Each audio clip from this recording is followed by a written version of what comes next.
Good afternoon, everyone.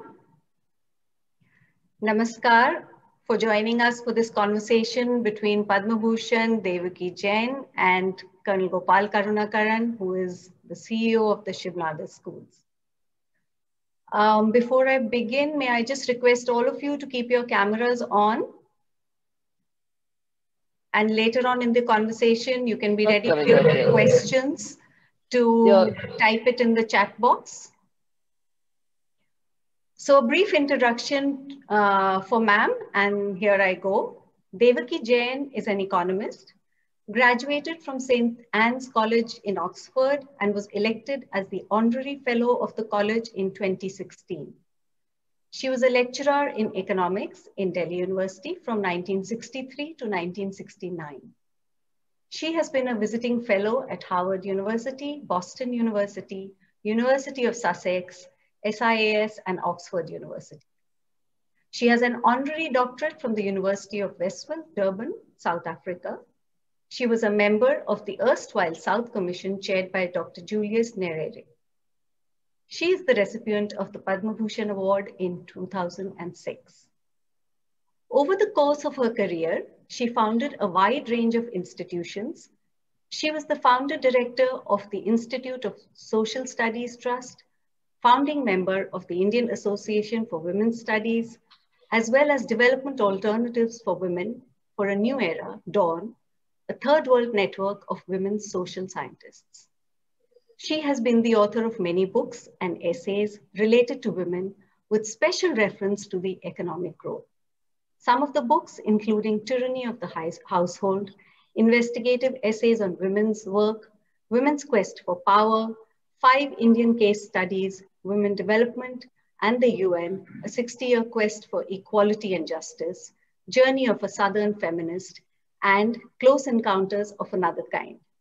She recently got her memoir, The Brass Notebook, published by the Speaking Tiger. So over to you, Colonel Gopal, and welcome, Devaki Akka. Good afternoon and good evening. And if people are from various parts of the world, I know that there are a few. For you, good evening, good morning. It's an absolute joy for me and an absolute privilege. And what an amazing life we are going to hear from. The book in question is here. And that's the book and that's the person. It's when I read the book about a couple of months ago, and there is a whole history of mine growing up in South Delhi, and I had a very close relative who used to work with Mr. Jain, and I was so excited reading the book because, of course, I was reliving life and little snippets of the stories I used to hear when I was 20, and I said, this looks like an incredible life. And I was so excited when we mentioned this, Devaki Akka, to our Book Lovers Club, which is predominantly our audience today, because we sort of socialized this idea to try and find out where you are and whether you would consent to do this conversation with us. So I must also introduce you to the fact that there are some incredible people here who are listening to this conversation. Ladies and gentlemen, that's the book we are going to be talking about. We have the person in flesh and blood. It's an incredible story. And, you know, I was just writing this together. I knew that Sunaina will make this introduction.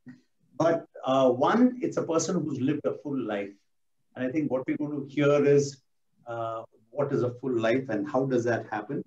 And the other thing which stands out is it's a person who's pushed possibly every conceivable boundary at that time. And those boundaries could be geographic, it could be of race, it could be of sex, it could be of familial boundaries. You know, we are restricted by familial boundaries. But the sheer range of her work and the way she moved from one area of work to another, I think she's been a teacher, she's been a policy person, she's been what we would now call an influencer. So I think there's so much to hear from her. And therefore, Devaki Akka, let me start with also just briefly telling you, as I said, these are all people who read widely, who surprise us with the depth of reading and sharing that we do. So this is a very erudite, intelligent audience that we have today. And they will have a lot of questions. So we're going to do this conversation for about 40 minutes or so, and then we will open it up to questions. Some of them are already with me, but there could be more as we go in this conversation. So here's my first question for someone who's lived this full life. When you look back, do you actually see a full life, or are there things that you still wish you had done? Very difficult question. Ask another question. Okay, okay.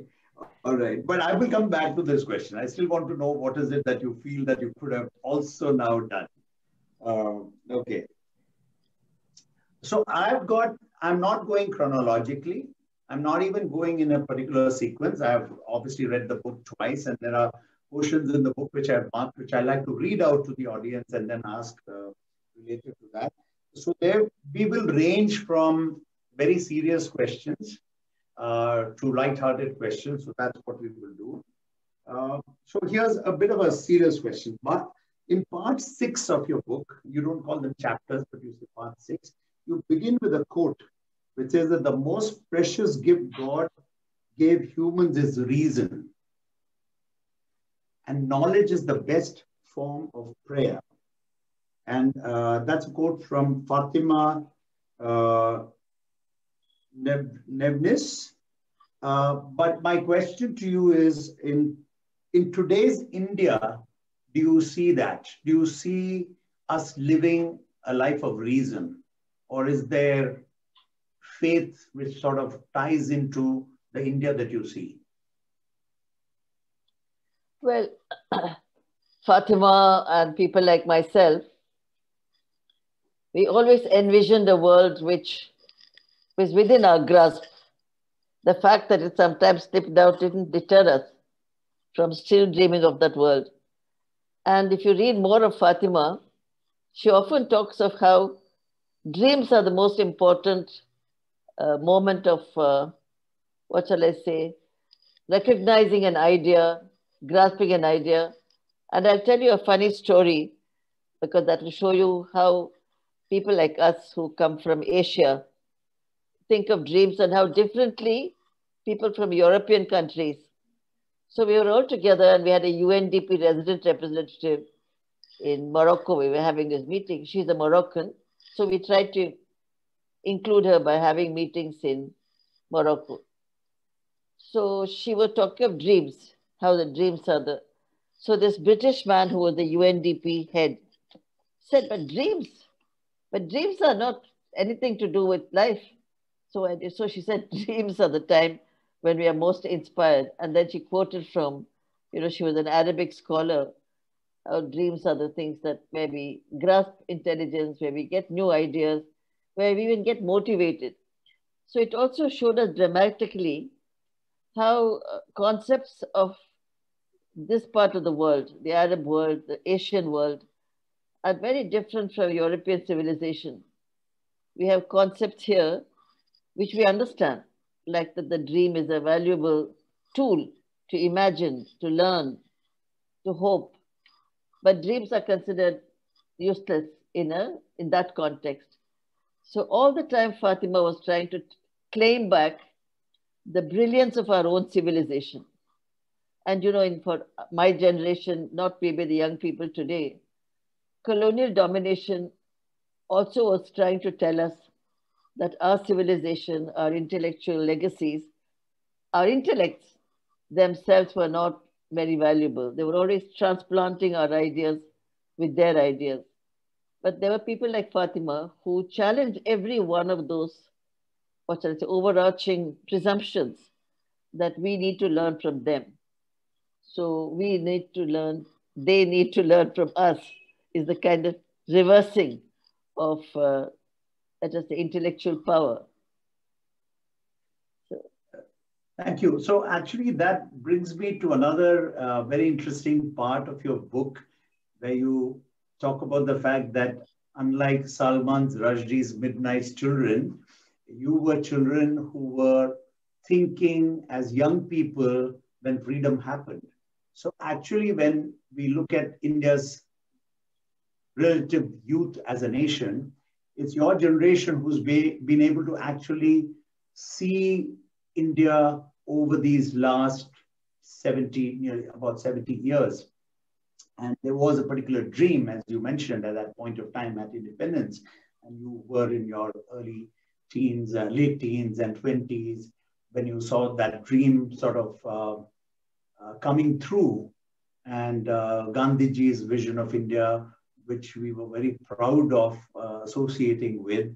And these interim 70 years, when you look back, do you think we have sort of done justice to that dream and the tryst with destiny at the time of independence? But are you sort of slightly disappointed? Or do you think I mean, that's a loaded question. I say it's a loaded question because I think you've read or heard about me from your relatives and others. Obviously, I don't think the dream has been fulfilled. I think we trashed ourselves. We lost the opportunity that that period had given us. Remember, that period had a claiming of ourselves. If you just look at the scenario in the 60s, 70s, and just take Delhi, for example, all these institutions that all of us now go to, whether it is the Sangeet Natak Academy or the School of Drama or the Handicrafts Board or the Handloom Board, various structures that were set up were at that period, 60s and 70s. The claiming of India by Indians was operationalized with institutions, monies, projects. That has been effaced now. I mean, they are there, but they are not central to our lifestyles. They are not central to our intellectual ideas. In my opinion, and I may be wrong,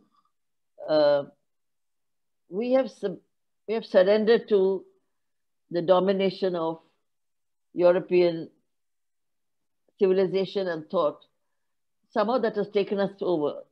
That is, if you look at the emerging class of people who are doing their exams and hoping to become technocrats, I was so shocked to find they're all dressed in black suits with ties. Young men from the Dalit community, from the less privileged classes, are all dressed to be modern. And to be modern is to look like a British. So in a way, we have surrendered that ideology of claiming an Indianness. Now, interestingly, whether you go to Vishwabharati Shantiniketan or you go to Gandhi Vidyapeeth in Ahmedabad, you'll find for their convocation, they insist on the graduates wearing kurta pajama and things like that. But you go to any other convocation in India and you'll find they imitate Harvard and others, the suits and the black cap. So these are the small, they look very silly, but they actually are more important than what we think. That it's not just the dress or the hat, but it's the claiming. And I think that claiming was a very important part of the other century, almost up to 1990s. Then I think, though I would like others to talk about it, I think economics, of which I am supposed to be a student, made us abandon that. I mean, in 1993, when Dr. Manmohan Singh introduced reform, he opened the doors to a Western type of economic recharging, capital-led, business-led. And I remember how dramatic it was to see the characterization of the Lok Sabha after Rajiv Gandhi became Prime Minister. Earlier, it used to be khadi wearing, dhoti wearing, very desi looking people, often academics, often lawyers. But the new Lok Sabha, which were stunned, which were all young business entrepreneurs. So you see the change from socially motivated leaders to leaders who came from the business community, not just the old business community like the Gujarati or the but the modern business community, which in a way, I don't want to sound stereotyped, which meant that India decided that it was capital that would lead her to the new world, and not so much her own civilization and her intellectual legacy that would lead her to the new world. I think that's where a big shift took place. And I know that people like Kamala Devi Chattopadhyay, who was very close to me, died very unhappy deaths. That those first 30, 40 years where they tried to rebuild India had been effaced. Let me tell you one story because young people like stories. That remember that, am I taking too long? No, no, no. So, Perfect. I mean, I learned so much from Kamala Devi, Durgabai Deshmukh, and all these people who were my peers. And she told me that she did not ever attend a single Republic Day function. And yet, she was a character in India's frontline leadership. She was in the Congress committees. So I asked her why. She said, imagine we threw away the British and then Rajendra Prasad ji is acting just like a British Governor General. He's coming on coach and four in that Rajpath. She just was astonished. So she therefore boycotted all those rituals because she said we had not moved away from being colonials. She put it like that. It struck me, yes, here is a Congress party which threw away the white people, and there he's sitting in Raj Bhavan and coming in a coach and four, just like the King and Queen of England. But you see, we don't see it. But these freedom fighters of that century, they could see in 1 second where we were subjugating ourselves to the same ideas and rituals and where we were trying to show a new path. So that new path failed because that generation lost and something called modernization took place, which is now making us into, in some sense, enslaving us to the world of which is unfortunately dominated by certain European civilization and its ideas. Gandhi may have tried and Kamala Devi tried, but look at us now. I mean, Khadi is worn only as a ritual. And you may say, but Khadi would have taken us back. Why should we say that?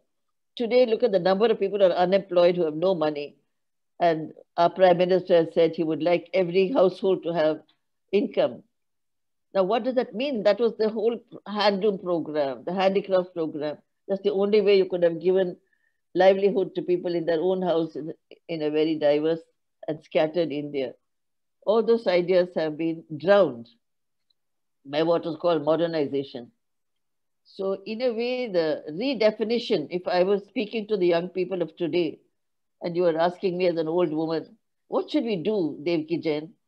I would say take all those concepts, like what is modernization, what is being educated, reconstruct them to claim another quality of what was Indian civilization. I don't mean go back to civilization and come back with archaic ideas, which are now coming up again in Hindutva and all that, which is all, that is not the area I'm talking about.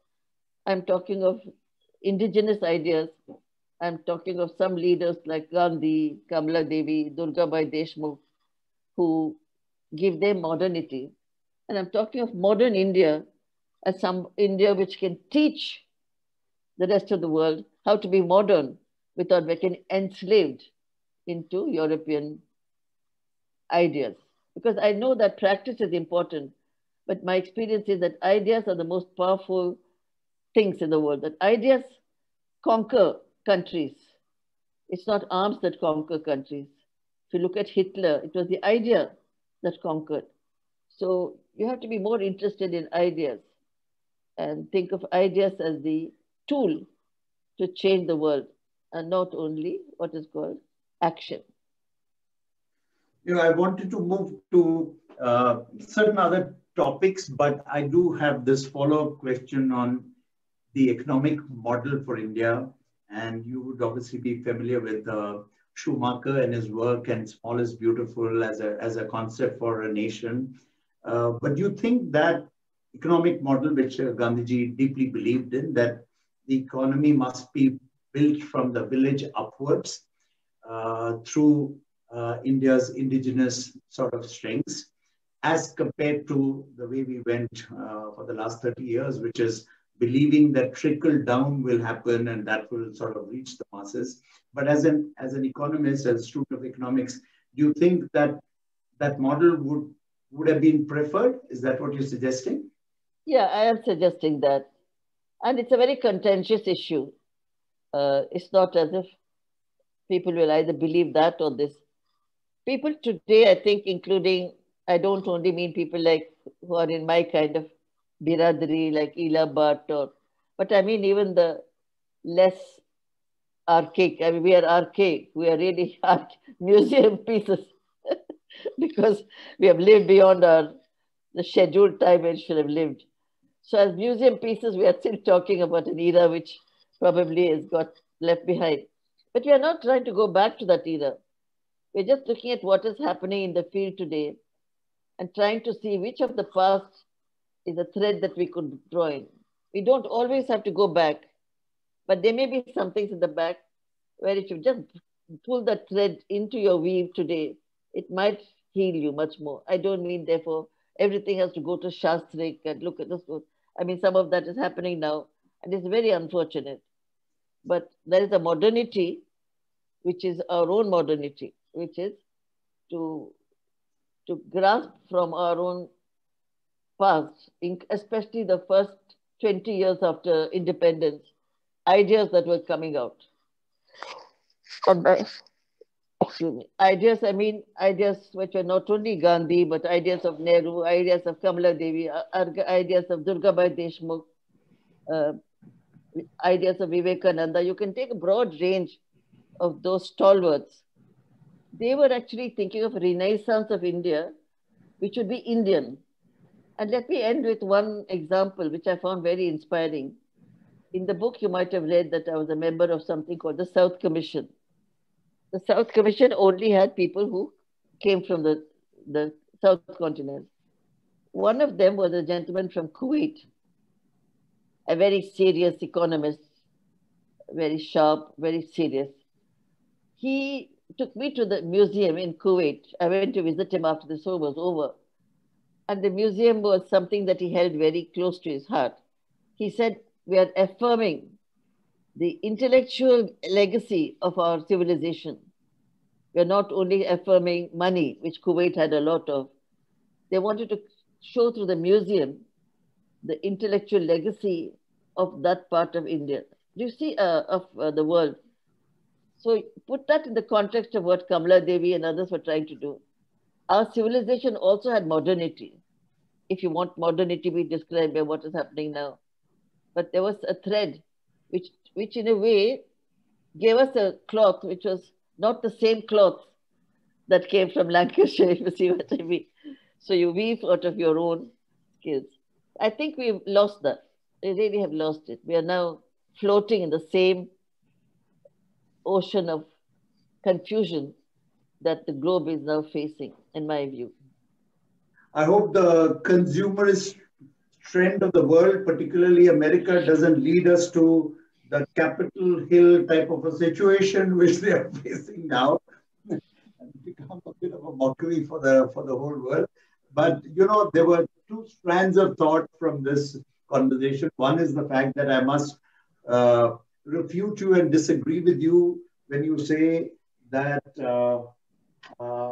you are ancient or not modern, because your whole book is about being so incredibly modern that the most modern Indians, women in particular, will be very envious of that life and the ability for you to break away from so many of those so-called conventional sort of chains. So there's a passage I'm going to read, but I just put that away. You mentioned Kuwait and your travels, but I want to talk to you, ask you about travel. Devaki Akka, we are a school, so there are a lot of children, a lot of teachers who are here, and we influence, hopefully, the young. And I often say that between reading and conversations, there's one way beyond that you can learn, and that is better than either of these, which is to travel. and you talk about Kalili Chakram. And Kalili Chakram, for those who are not Tamil and Malayalis here, means wheels under your feet. And that's one part of the expression in the book. And Devaki Akka's traveled to 94 countries in the world and 29 states of India, which is all of it. 94 countries in the world. And I do want to ask you, since you wrote the book, did you travel to the few of the balanced countries that were left? And I've been in the army, so I've traveled to 25 states of India, but I still haven't done 29. But on a more serious note, what did the travel teach you?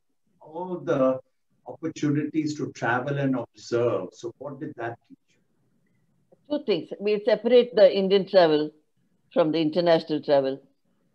After 1975, when the first World Conference on Women took place in Mexico, there was a lot of energy, and this energy was supported by the UN, by governments, by academic institutions, and other branches of, institutions.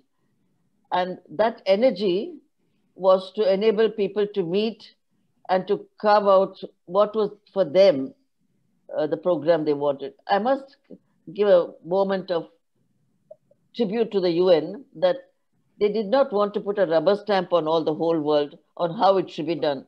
What is the what?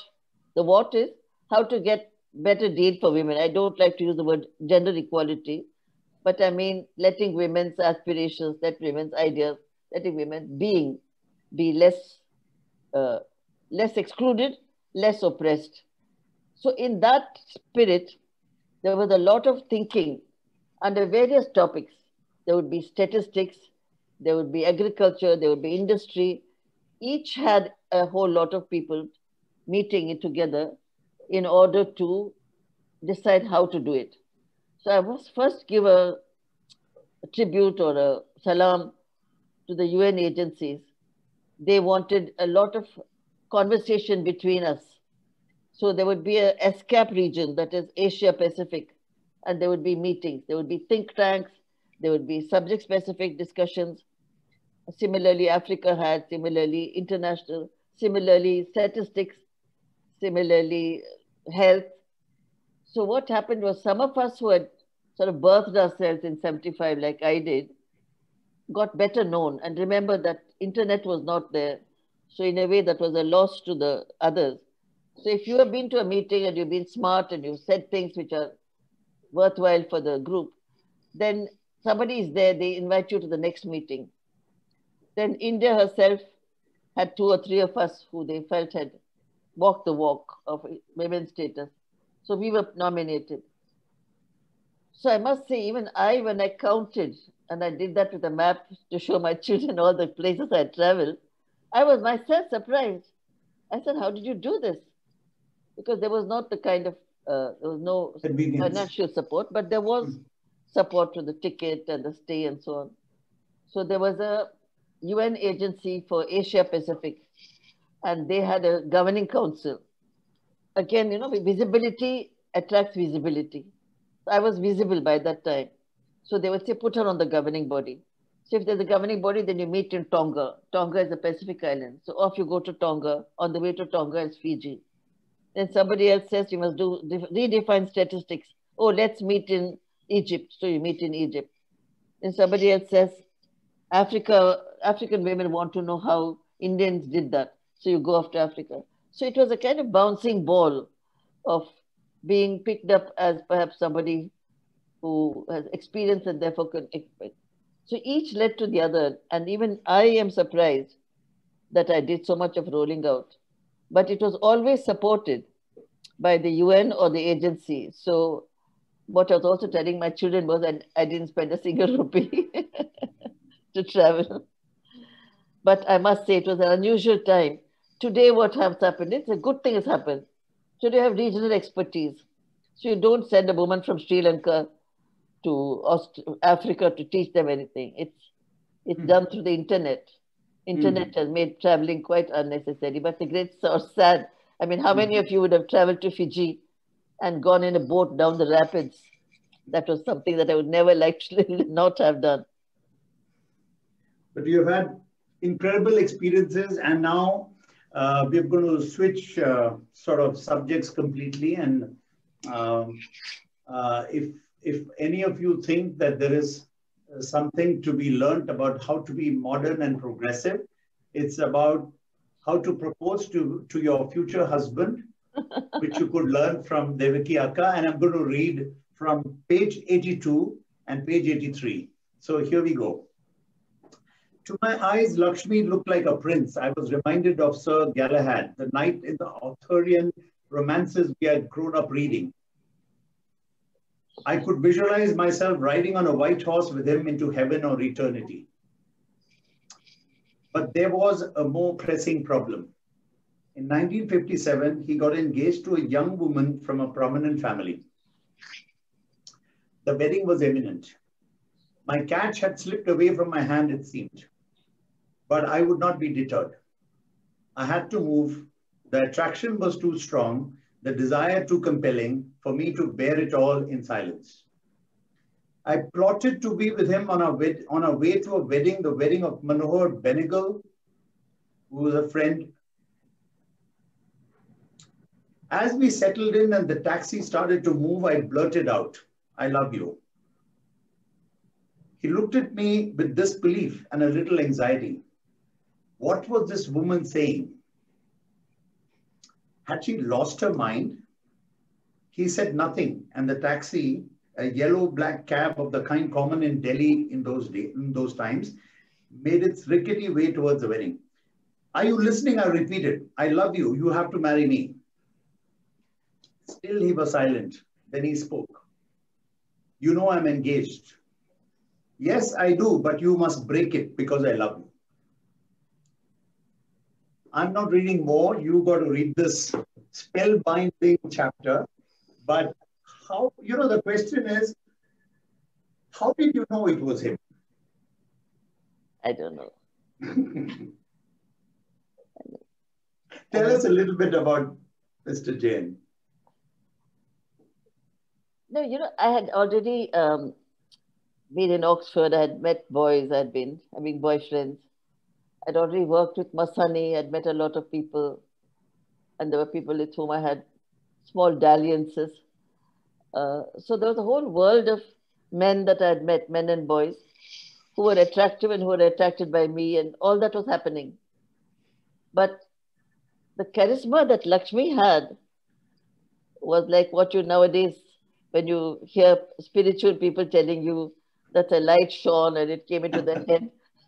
I mean, he was just unbelievable what he had. And you just had to watch him conduct a meeting and you felt not only inspired. Now, inspiration is one thing, but feeling romantic feelings is quite another. But he was also extremely handsome. And I just found it, I can't explain it. I just found it irresistible and thought, this is the man for me, because as you must have read, or if you haven't, others will read, there had been a lot of attempt to marry me off. It's a tradition in all our countries, not only in South India. From the age of 18, I must have been taken to the homes of at least 5 men to be sort of shown to the boys to accept this girl. So that kind of thing was happening a lot in all our regions. I don't think only in South India we were selling girls like that. But it's true that I had therefore had like exposure both to Brahmin men and to men in my other travels. But this man, not only his looks, but his passion was just was just so mesmerizing. So 2 or 3 meetings after you attend, you realize that here is a prince. And by prince, I mean a leader, a completely decent, fine person. And of course, to add to all that, he was extremely handsome. So you can't resist that. For those of you who are now interested between economics and that wonderful story, to pick up a book and read. But the fact that both of them went to that the family who was engaged to Mr. Jain, and to convince them that this engagement needs to be broken off, was also extremely cultured, and it was just wonderful to, read about that. Uh, so let's also just move on to the many, many, many incredible people that you met during the course of your life. I have written some of them, but I do want to ask you about MS Subbulakshmi, and there's a connection there. But Nelson Mandela, Vinoba Bhave, Amartya Sen, I'm obviously adding Mr. Jain himself, your father, and that wonderful story about meeting Gandhiji, which on the day before Gandhiji was assassinated. Julius Nyerere, Vijayalakshmi Pandey, Desmond Tutu, Fidel Castro. Did many of them sort of inspire you? Who stood out among the many, many world famous personalities and legends that you met? Could you talk about some of them? And did anyone particularly stand out in terms of any influences that they would have had? The person that I think I've felt most inspired by in all this galaxy of people that I've met is Julius Nyerere from Tanzania. He was called the Gandhi of Africa. Indeed, he was. He was a peace builder, but he also had a mind. But what is so beautiful, which many of the students should know, and students may like to do a PhD on that someday, that many of these leaders, like Julius Nyerere and many others in Africa and in other parts of the developing country, came from very deprived families. I'll never forget, nobody from his village had been to school. And, uh, and his father had 5 wives or 22 wives, and he had 30 siblings. So he was showing some brightness. So somebody said, send him to school. And when he had to go to school, he didn't have pants. He didn't have short pants or long pants. He was naked below his navel. So they say that his father or somebody cut a pair of pants and stitched it and drawers for him, and he went to school. Now this young man that galvanized Africa, he's considered the Gandhi of Africa. He stimulated them to fight for freedom, to modernize themselves, and therefore he was worshipped in the rest of Africa when I used to travel with him. He was also worshipped in Cuba. He was also worshipped in China. He went to Cuba, and Fidel stayed with us for 1 week all the time because he wanted to be near Nyerere. And again, when we went to China, Li Peng called us and treated us as if we were family. So can you imagine this boy from the village who didn't even have a pair of shorts, transforming his own image and therefore the worship that he got and why he did that? He was so much a man of peace. In Africa now, we are always hearing of war and conflict. But he rebuilt Tanzania without war at the time. Now it's much more trashed. So I would say that Julius Nyerere was perhaps to me the most wonderful. The other person whom I find invincible is Desmond Tutu. Now the South Africans don't like him because he was trying to do conciliation between the white and the black. And the black people felt betrayed, that they wanted to really get back at the whites, like we happened in Zimbabwe. But Tutu and Mandela at that time wanted a peaceful reconciliation between the races. He had actually an amazing imagination, and I really feel that he's the second most favorite person for me among leaders of the world. One of the things we do, Devaki Akka, is that because we're a school, we choose a particular direction. A new school has that opportunity, and we felt that the arts, music, theater, in fact, also sport, makes the complete person, and we feel that that's very integral to the way children should be raised. That's what makes us deeply human.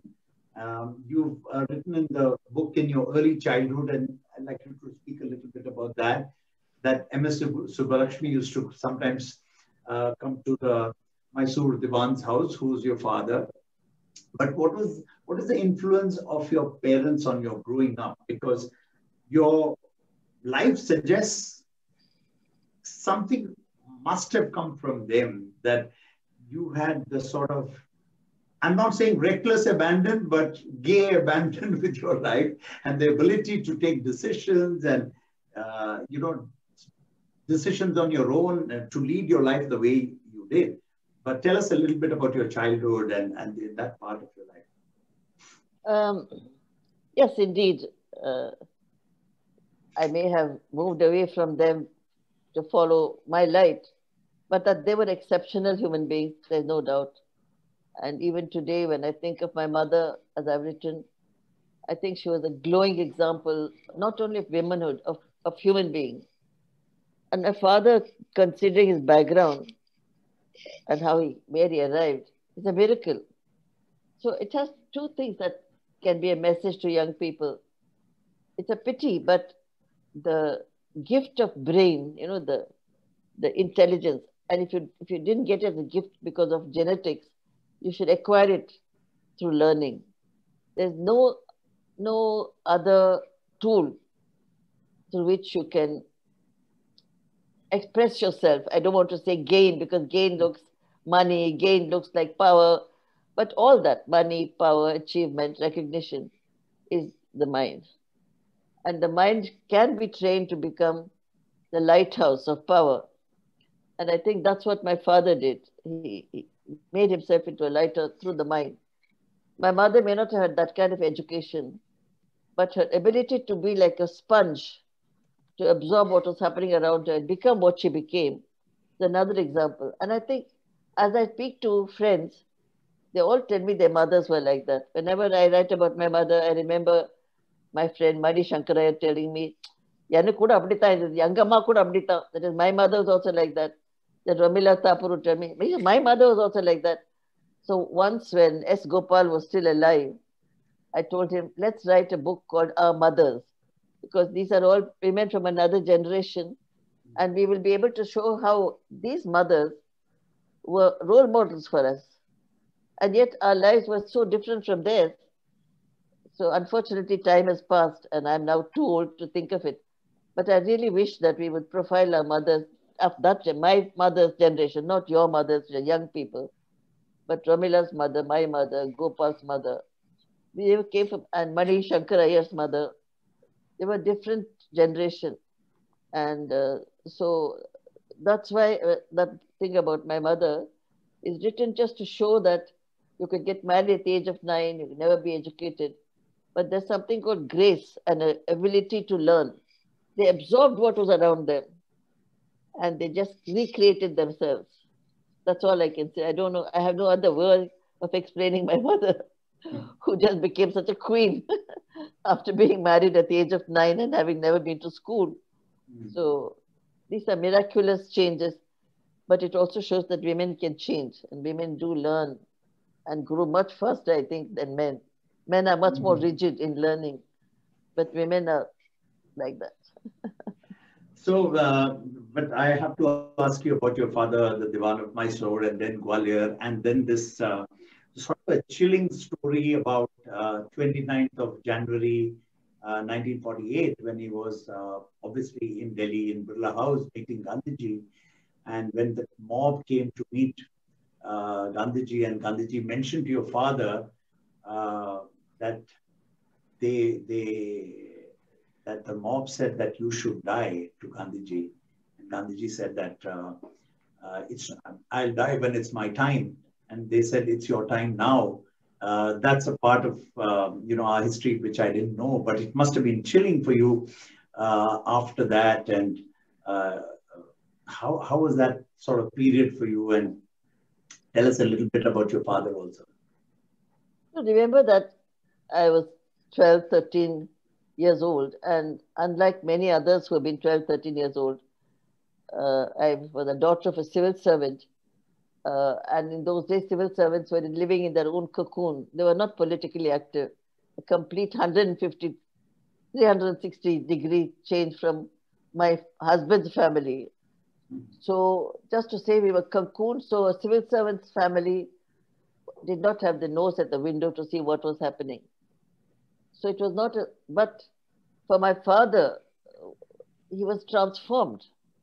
Though he had come from this very bureaucratic background, he was deeply engaged in getting India free from even the princess. So I think for him, the fact that it was so onerous to meet up Gandhi, which is a great moment in his life, and the next day he was shot. Now, for me, I can't say it made a very big impact. I was more impacted by the fact that this great man was shot. And then, as I heard stories later from my father, that they had come, the Hindu Mahasabha people had come to his house, and they told him he was going to take on the train. And he had wanted the police commissioner to arrest them before he got the train. But the police commissioner did not arrest them. So when you look back at the if the police commissioner had arrested those two men, as my father had asked, he was a white man, British police commissioner, then maybe that could have been. But those are kind of philosophical questions which are not worth considering, because people believe in destiny. They say he was destined to be shot on the 30th. I mean, how can you say that? But certainly it made a big difference to all of us in the house, because we are not a political family. But father's involvement and then father's own emotions made us all a political family. I'm sure the viewers would like to also hear about your very early journey to Oxford, to England, to traveling on motorcycles across Europe and Netherlands. Tell us a bit about that part of your life, and you did all that in saris also. Yeah. I think there are too many journeys. If you're looking at the overland journey that I made in 62 from Oxford to Delhi, that's another journey. That's an incredible journey. Yeah. The overland journey from Oxford to India, all the way coming by land, Yeah. ladies and gentlemen. But you can write a separate book on that. You can write a separate book on that overland journey. You know, we should have. But can you believe it? I mean, when I wrote to the girl who is now a woman who masterminded the idea for us, we didn't have a camera. We didn't record a single thing, not even the places we visited and slept in.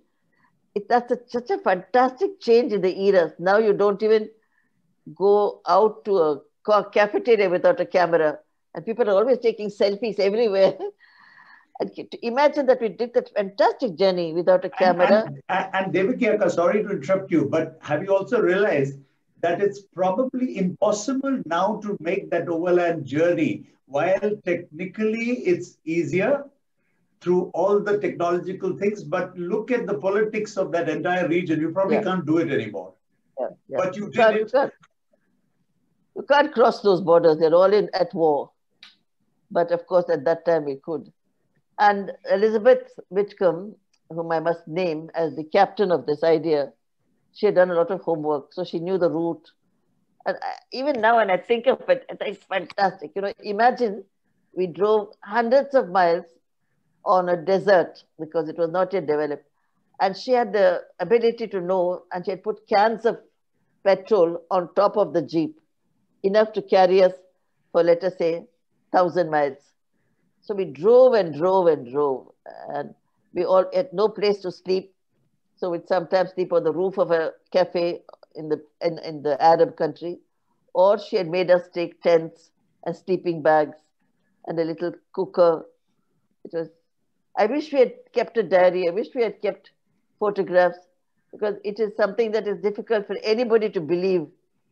And afterwards, many people have said they've done a road journey, but it cannot be like ours. So it was an experience, and I'm very grateful to Elizabeth. She had advertised in the Oxford paper, just to show you how it was a true adventure. I didn't know this woman. The Oxford paper had a thing saying, looking for people to travel by road to India, £100. Now I had only £100. So the criteria was you should know how to drive and have a driving license. Luckily for me, I had a driving license. So I opted for it. We didn't know each other. So we had a New Zealand boy, an Israeli woman, and an English boy, and myself and Elizabeth. We started the church. It's so incredible. So I think there are so many questions here. There are many still left unasked, actually, but I think it's time to also ask some of the questions which are on my right here in what is called the chat. Can I just read a couple of these? Kavita is asking, did you also believe that your life partner had to be a career choice? Someone who would help you fulfill your aspirations? The way you described it, I don't think so, but that's a question there. Did you think of all that when you proposed to Mr. Jain? No, not at all. It was one of those pure romances like you see in Tamil movies. You know, Tamil movies, girls pant and go behind a man. I was panting to go behind the man. I know, it's...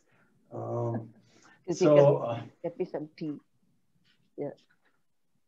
Okay, Priyanjali is asking, Shashi Tharoor, taking from Kamal Hassan, recently tweeted about monetizing housework so that homemakers are also paid a monthly wage. Do you believe that this is a step in the right direction, or will it lead to more avenues and opportunities for the exploitation of women, considering the immense work that you've done around women's empowerment and, as you mentioned, poorer women? But do you think this is a good idea about monetizing housework? Yeah, it's right now currently a very critical issue that is being debated by young feminists, by the UN, by all the agencies about this whole question of what is called care work and paying for it or not paying for it. And it's an old story. Even when I was young, there were these movements called being housewives should be paid. And then there was the question that why should they be stuck with housewifeliness and things like that. As an economist and as somebody who is plunged into statistics, I think that I still would like those women who are doing what is called conventionally known as work, as defined by the NSSO, that is contributing to the GDP. I don't mean the modern idea that women's housework is also contributing. That is an idea. But even the ones who are contributing to the GDP in the conventional definition of what is valuable work are not being included, not being given the status they should be given. At least 30% of women workers are not included in what is called the workforce because of the way the NSSO counts workers. So I'm still bothered by that, which is how I started my research work in the 1970s, that we have to count correctly and count. So once you count even those who are doing conventional productive work as workers, of course, the work that a woman does at home, cook, clean, and childcare, is also work.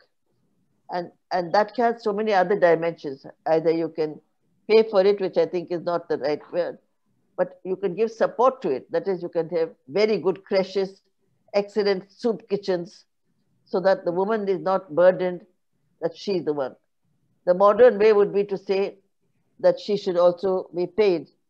But there are many ways. I mean, think of a village where if you can give a community center where rotis and water and childcare can be, and the woman can go to work also. That is the kind of situation.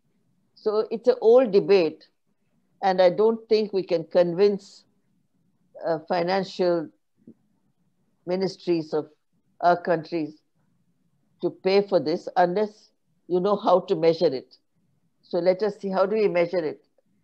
How much work she does. Then a whole lot of household work should be made on, did she wash and wait for 1 hour? Did she cook for 1 hour? So I'm a bit confused about that. I'm not the right person to answer that question. I'm still blocked. So obviously listening to you about your life and about your mother's life and the mothers you described, I know this is a hard question, but do you think that the condition of women in India generally, is it better than then or it's not better? What's the question again? Considering someone who's lived a life like you, and you talked about your mother's life, mothers and other mothers you described, do you see that the condition of women in India now, is it better than, is it marginally better, much better, or it's not better? Because of all the things that we anyway hear in the media. I think that question can only be answered in a very nuanced kind of way. I think we have to look at what bugs me, which is economics. That is, I think depending on which class you belong to, how much economic power you have, how much economic access you have. So I would say that question would have different kind of answers depending not only on, let us say, economic capability, but also where you are in your religion, where you are in your social structure. So I can't answer that question without all that kind of complicated picture. But I don't think that just paying women for doing cooking, cleaning, and is going to resolve problems of patriarchy and the kind of punishing positions that women are often made to experience as a part of our inherited, uh, some of our religions, some of our traditions, some of our ideas on how women should behave. So that will be an added impediment, and just paying her may not resolve those impediments. We have a question from one of our students in school, Gariman, and I will paraphrase and reduce the question to say, I'm on the cusp of becoming a university student.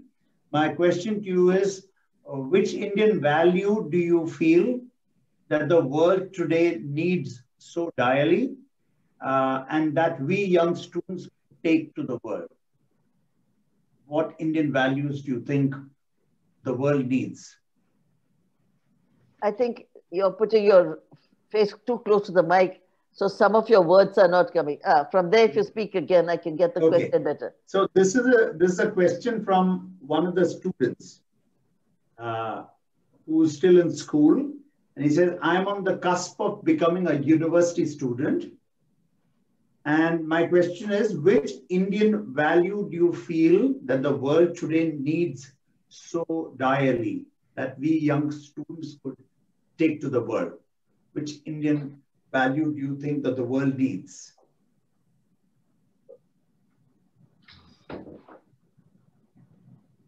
Who's that? I think if it's possible to break it down into parts, the most important idea is justice.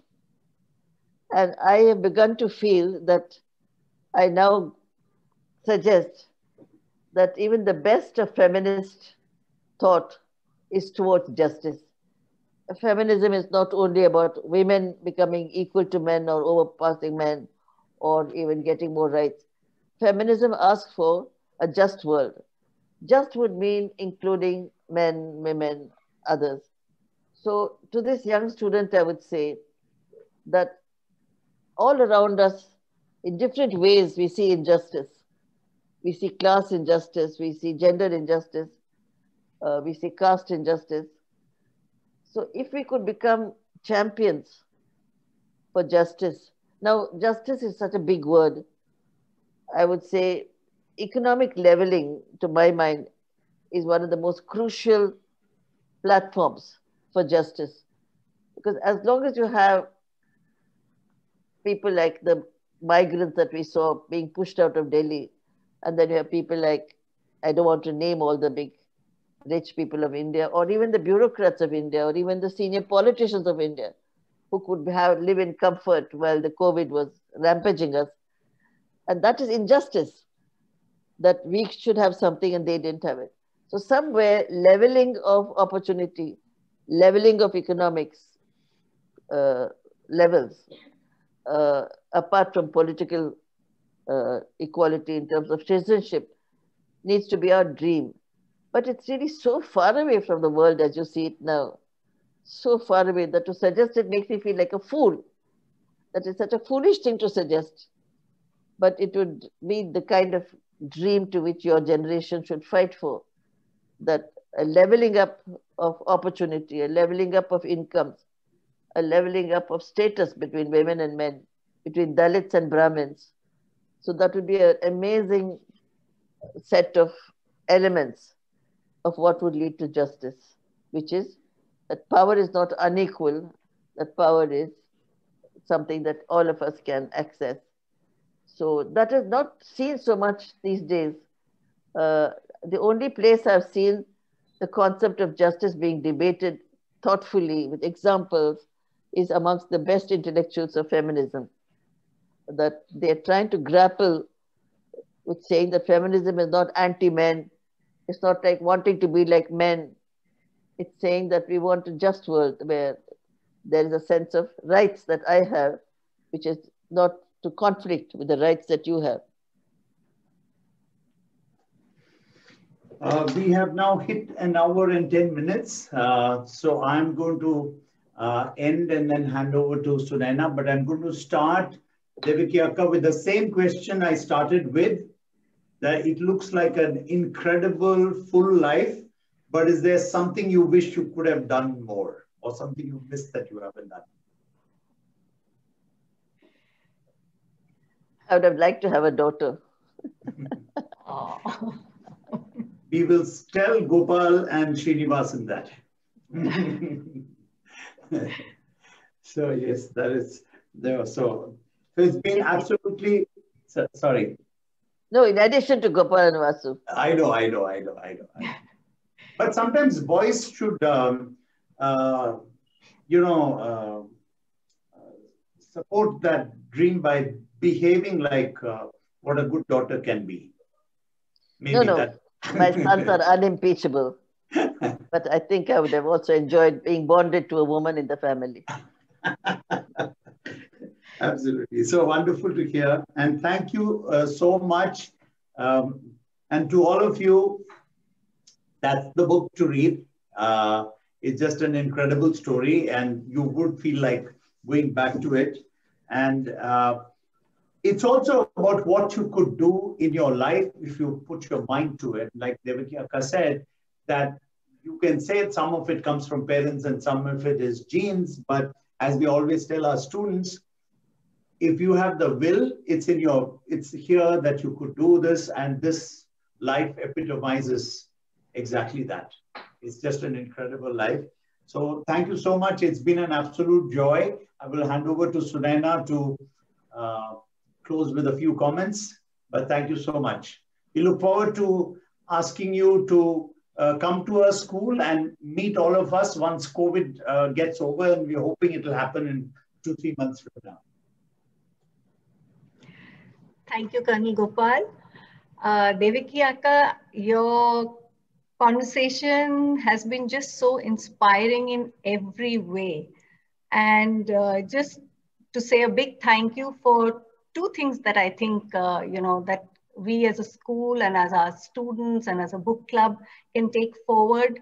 First thing is the affirmation of the intellectual legacy of the nation, and to weave our own cloth and just take justice forward. So that's something that, I've really taken away from here. And for all our students and everyone, dreams generate ideas and ideas conquer countries. That was just so good for us. Thank you so much for being here. It was really a pleasure having you with us. Thank you. And thank you everyone for being here with us. If you'd like to join more sessions like this, we'll just put an email ID in the chat box. You can take it down and write to us directly. Thank you. Thank you so much. Have a lovely day. Thank you. Thank you.